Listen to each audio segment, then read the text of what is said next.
I live in the United States. And in the United States, you would think the highest position of power is the presidency, you would think. You know, the Pharaoh's palace, the White House, that's the seat of power. That's where the commander-in-chief of the military, the United States military, sits with the red button.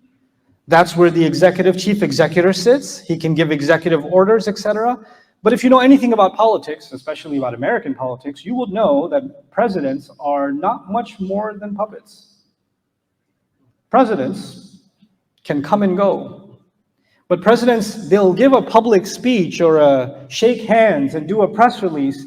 But when that press release is over, they're going to go meet with CEOs and boards of conglomerates and weapons manufacturers and the oil industry and the media industries and all of those multi-billion, trillion-dollar corporations that will sign the checks for their next campaign or let them know, hey, this is what you need to push and this is what you don't need to push. You would think it looks like the president is in power, but behind him is an entire economic engine. And that's actually in power. And if he messes with that economic engine, he's done with. He's done with. And this is a reality, I think nobody's naive here. Everybody knows this. Everybody knows this.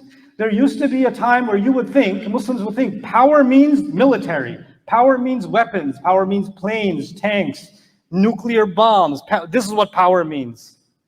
But actually, even those militaries are militaries for hire.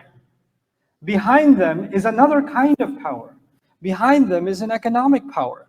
Behind them is a media power. Behind them is technological power. The definition of power changed. The definition of power in the world has changed. Presidents come and go, corporations stay. Wars come and go, and one party wins and the other party wins, but the corporation keeps making more and more money. Even in this current conflict, you can easily imagine that weapons manufacturers all over the West, Europe and the United States, their stocks are skyrocketing right now.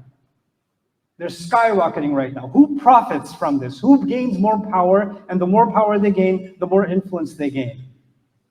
When Muslims don't understand their enemy, أَعِدُّوا لَهُمْ, because the enemy puts somebody in front of you that you think this is the real enemy. But behind them, there's an entire mechanism. If you don't understand that mechanism, you've prepared nothing.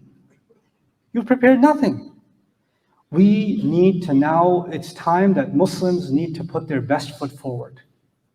These crises, we all know, some of you are my age, some of you are older than I am, some of you are younger than I am, even the ones that are older than I am. We have seen not one, but multiple disasters of the ummah every year, every other year. Some people here, sitting here, remember what happened in Bosnia.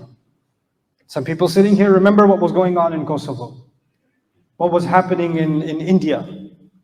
Some people, these tragedies of the ummah, the bloodshed, the mass bloodshed of the ummah, and every time that happens, what do we say? We have to raise our voice. We have to raise our voice. We have to raise our voice. We've been saying this for 50 years, 60 years, 70 years, 80 years. Raise your voice, raise your voice. The guy was 18 years old. He's 58 years old now. He's still raising his voice.